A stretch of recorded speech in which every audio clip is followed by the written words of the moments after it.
Welcome to Leave with Lena. So today I'm going to talk about Turks and Caicos, and I'm going to get straight to it. I'm not going to waste your time.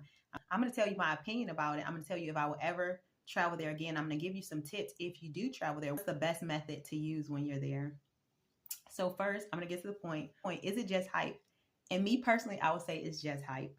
One thing about Turks and Caicos that's not hype is the beaches. Like the white sand and the beautiful clear turquoise water is not hype, but everything else surrounding it is hype.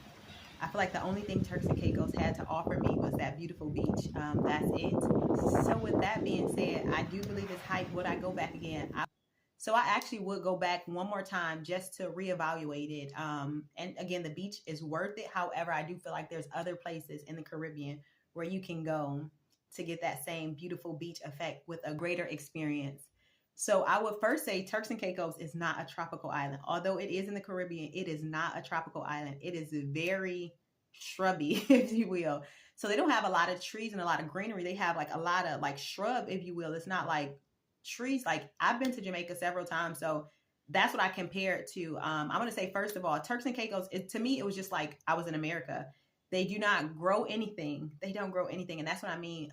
It's shrubby. Like Jamaica, you have like mango trees, you have pineapples, you have coconut trees, you have banana trees, you have all this stuff growing naturally. And in Turks and Caicos, they don't grow anything. They get everything imported and it's so expensive. So that in my mind, that was part of the big disappointment. I thought I was, again, going to a Caribbean island where they have local food, fresh food. They do have fresh seafood that they catch. They have a delicacy or native dish called conch, which is like, you know what a seashell is, the meat from the seashell. So they cook that in many different ways in the fritters. They cook it fried. They cook it many different ways. So that is their local delicacy or their local dish there. But other than that, when I went to Turks and Caicos, my mind was like, oh, I'm going to have local food. I'm going to have fresh fruit, fresh produce. And that wasn't the case. So expensive. So that's the second thing. Cost. It's so expensive to buy stuff in Turks and Caicos. The food is expensive. I went to a grocery store. A gallon of Simply Lemonade was $18. $18. And I'm in the Midwest, so that's like beyond me. Like the cost of living in Midwest is not that bad. But $18, that's like some California stuff. But $18 for a gallon of Simply Lemonade was crazy. Just the prices. I remember looking at Cheez-Its, $8 for a box of Cheez-Its, like a regular box. So I feel like, again, the cost of living is crazy there. And again, they don't grow anything. They import everything. And then I feel this is another thing too. I believe, this is my thought process. This is not confirmed. This is what I believe is not confirmed. I believe they're being taxed by the U.S. government and the U.K. as well. So Turks and Caicos is U.K. territory. However, they only accept USD. And mostly everything that they have is from the U.S. So I feel like they're being taxed by the U.S. government as well as the U.K. So their governmental tax is 12%. Now, again, I'm in the Midwest. Our taxes is 8%, like 8 point something percent. So 12% is pretty high.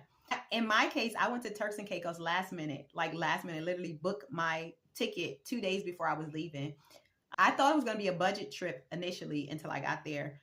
But it's not a budget trip. It's not a budget trip. So I'm going to give you guys tips on what I would advise if you do go to Turks and Caicos in order to get a bang for your buck or the best out of it. So my first suggestion would be, if you feel comfortable enough to drive on the opposite side of the road.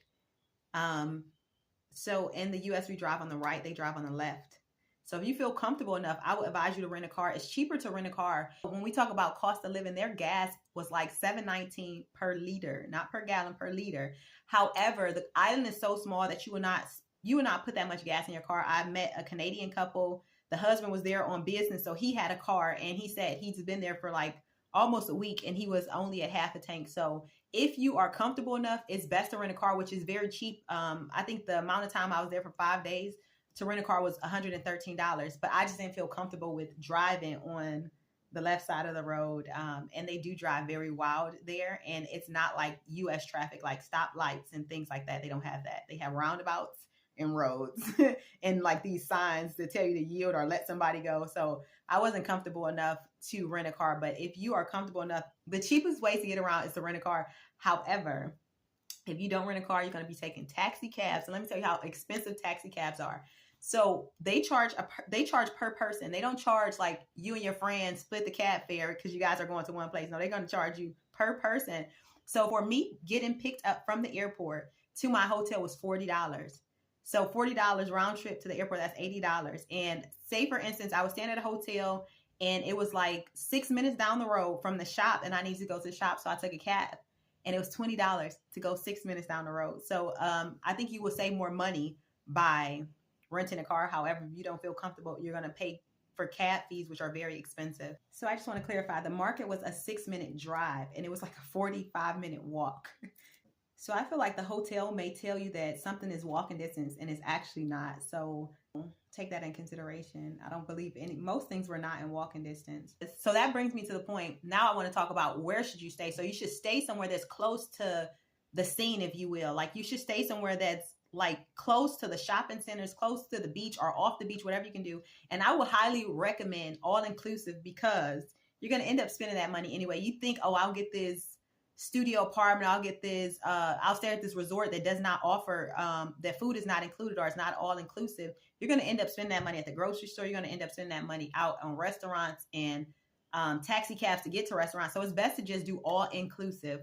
Or also there are bike rentals and things of that sort. But let me tell you, because Turks and Caicos is so shrubby, it's not like tropical. It is so hot. Like the atmosphere is different there. Like literally it's different there. Are brown complected. I've never had a sunburn. No, I had a sunburn once, but it was like light. And that was in El Paso, Texas, which is very hot, desert-like. So I can expect that from El Paso. I've never wore sunscreen in my life. Oh, let me tell you, Turks and Caicos cooked my skin.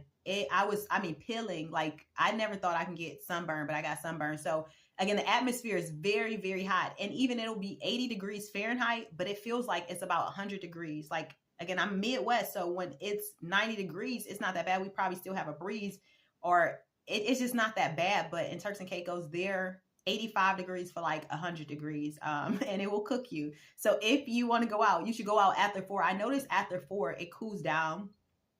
So if you want to ride a bike, I don't think you want to ride a bike in the daytime. And if you do ride a bike, I suggest that you just protect yourself, like long sleeves, although it's hot, long sleeves and sunscreen. I never promoted sunscreen before, but after that trip, I highly, highly suggest sunscreen. So if you do decide to do activities in Turks and Caicos, my advice would be to make sure that the activity that you're doing, they have a taxi cab service attached to it. So say, for instance, if you want to go on a boat cruise, you have to make sure that that boat cruise have a taxi that will come to your location and pick you up, opposed to you having to pay out of pocket for the taxi, but have that included in the fee for the activity. And there was an activity that I got to do, which I highly suggest, a tour, just a tour around the island. If you're not driving, there's a company called Island Style Tours, Love Buggy. It was a very nice tour. They take you to places of the island that you probably wouldn't get to see. You get to ride around on these little like slingshots or spider kind of vehicles, and you get to see parts of the island that you would not see. And the people are very, very gracious. They're nice. They're kind.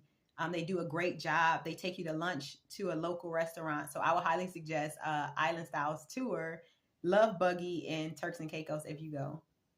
Okay, so let's talk about the people, the local people. Now, again, I've been to the Caribbean several times, so I kind of know like how Caribbean people are. And if you don't know how they are, you might think they're rude.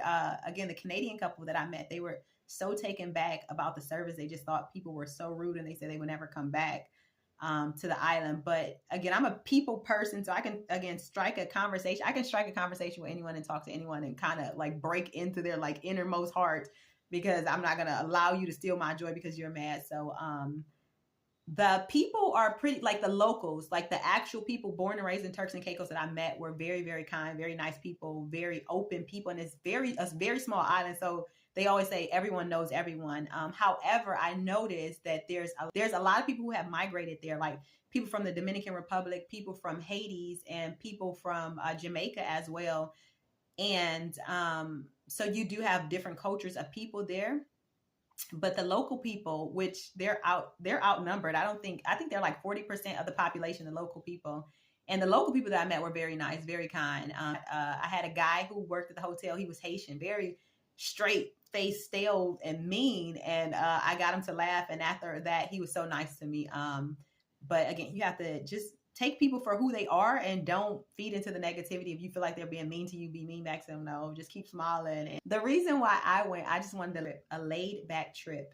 And that's, I got it for the most part. Could I have went somewhere else to get a better trip? I believe so. So my overall evaluation of Turks and Caicos, I would go back and do things differently based off my first experience. You live and you learn. However, I still feel like there's other places in the Caribbean that I would prefer to be opposed to Turks and Caicos, because again, I felt like I wasn't far from America. There's other places in the Caribbean that you can go and just get that true Caribbean experience. So bye for now. See you in the next video.